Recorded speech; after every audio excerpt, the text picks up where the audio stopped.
C'est bien connu, notre pays est un pays avec une agriculture importante et qui est structurante pour notre ruralité.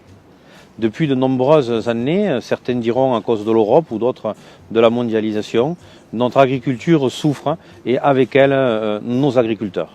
Notre pays, ayant un maillage rural important, est aujourd'hui en grande difficulté parce que pendant de nombreuses années, il n'y a pas eu une véritable politique de restructuration de l'agriculture et de la ruralité. Pendant la campagne, Emmanuel Macron avait annoncé qu'il y aurait une grande loi sur l'agriculture, sur l'alimentation. C'est ce que nous sommes en train de faire et sur quoi nous travaillons depuis maintenant de nombreuses semaines au sein de l'Assemblée nationale. Nous avons 3 axes forts qui guident notre action. Le premier, qui est pour moi essentiel, c'est redonner enfin aux agriculteurs les moyens de vivre dignement de leur travail. Le deuxième est totalement lié au mode de consommation et notamment aux relations qu'il peut y avoir entre l'agriculture et les systèmes de distribution en France. Et enfin, le troisième, qui n'est pas du tout dénué d'intérêt, est lié à la consommation que nous pouvons avoir dans les ménages, mais aussi à toutes les questions qui sont sur la condition animale.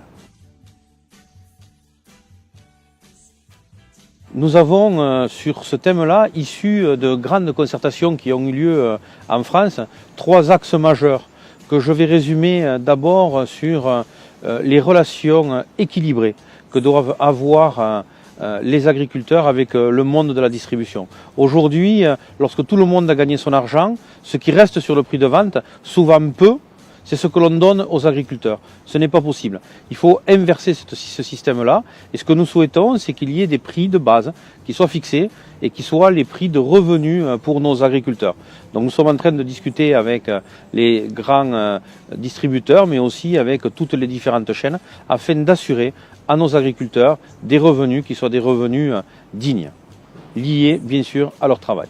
Le deuxième point sur lequel nous travaillons, c'est toutes les conditions sanitaires, toutes les évolutions qui devront avoir lieu afin que nous puissions, dans les années qui viennent, avoir une alimentation qui soit une alimentation saine, avec une véritable transparence pour les personnes qui vont être les consommateurs.